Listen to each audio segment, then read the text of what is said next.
Hello. So today we're going to be talking about my way of running discovery calls. You can call them free consultations. There's different ways, clarity calls. There's so many different words that nowadays we are all using. But what is a discovery call? A discovery call is to actually to get to know each other, right? So it's a two-sided conversation where the two people get to share. So many times you go into a discovery call that it's just actually a sales pitch. So they go from the get-go, you get on the phone and they're just like, okay, so this is what I'm offering. Do you want it or not? And they don't even take the time to realize if you're the right fit for the program, for the retreat, and whatnot. Think about, for example, if you are running retreats with ice baths and you have someone who has schizophrenia and you don't find out, there is a health hazard. They're not allowed to actually do ice baths. So if you didn't, let's see, say it's a 5-day retreat, and every single day what you're doing is an ice bath, and you didn't have take the time to actually talk to the person and figure out if they will be able to do it, then you're probably selling something that is not for them. And it doesn't mean they won't be able to attend another of your retreats, but maybe one that is specialized on ice bath is not the right fit for them. So it's so important to get to know your customer or your ideal customer or your future customer before you actually talk about what you're offering. So the way I like to do it, because for me, it's also about creating connections, that it's one of the main goals of my life, to create connections with people and to help and to guide them through the process and to make their lives easier when it comes to retreat planning or launching online programs. So what I do is I open the space for them to share with me who they are and what they're looking for. And I ask them, why were you called to have this call with me? So I understand where they are coming from.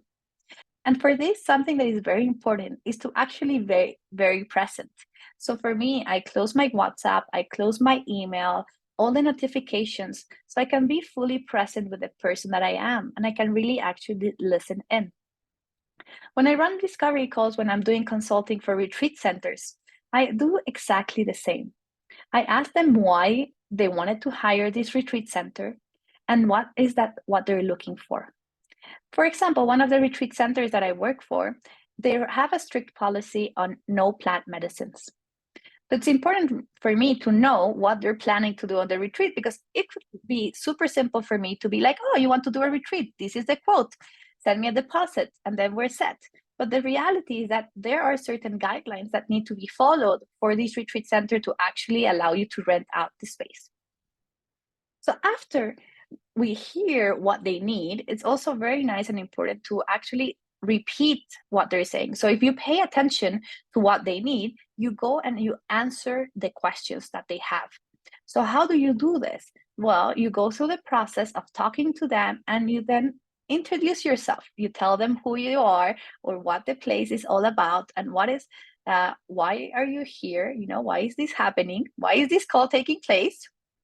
But it's more about for them to get to know you and to see if there's an alignment with the personalities and with the product. I also make sure, for example, when it comes to a retreat center, that I tell them firsthand in advance. The first thing that I say is, these are the policies that are non-discussable, like plant medicine, alcohol, tobacco inside the space. Because what happens there, if this is not the right fit for us, then we don't waste our times. We get to actually have a conversation with just the people who really will fit into this.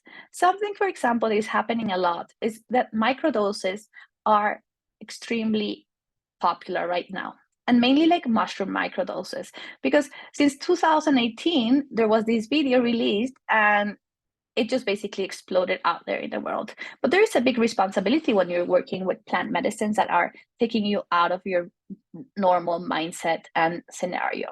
So it's important for you to understand that each thing has different consequences, and you accepting that brings certain responsibilities. The same thing on the other side. If you are going to offer a retreat that has plant medicine included, it's something that you need to disclose right there from the beginning, because people might not be comfortable with it, or it's exactly what they're looking for. So starting with the big points is very, very important, so you don't lose them out on the conversation and you make sure that you're talking to the right person. And from there, you go and you explain exactly why you're doing what you're doing.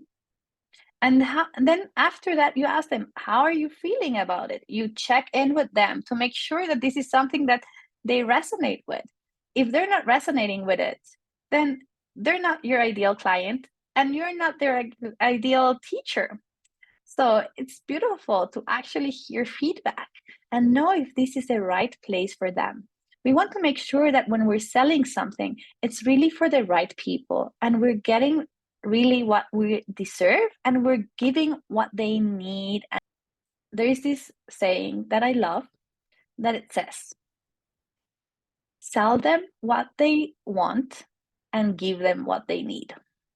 This is beautiful because sometimes we are just so much in the mind that we get confused and we lose the sight of really what we need and what we desire. And that's why we're here to guide them and to help them. Of course, always with people agreeing and accepting that this is something that is happening. You know, everything has to have consent. For example, another thing that is very, very important is like now there's a lot of people who are downloading codes and information from other planets, and it's up to you if you believe it or not. But then there has to be a consent of the other person for you to download codes into them. You're basically messing up with their subconscious mind, and there needs to be an agreement and an acceptance that this is allowed. So these kind of things are very, very important. And this is another topic about ethical energetics, but for now, we're gonna finish that up here.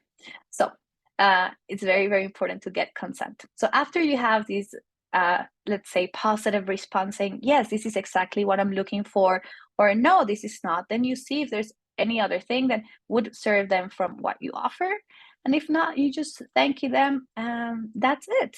You don't have to go through a sales cold pitch saying, no, this is what you need, and try to convince them.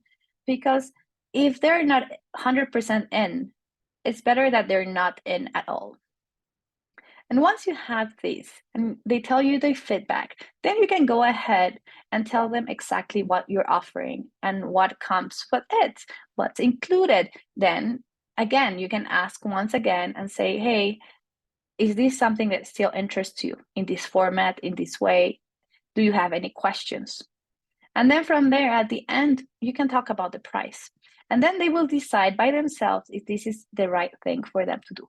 So this is how I do discovery calls. I hope it's helpful.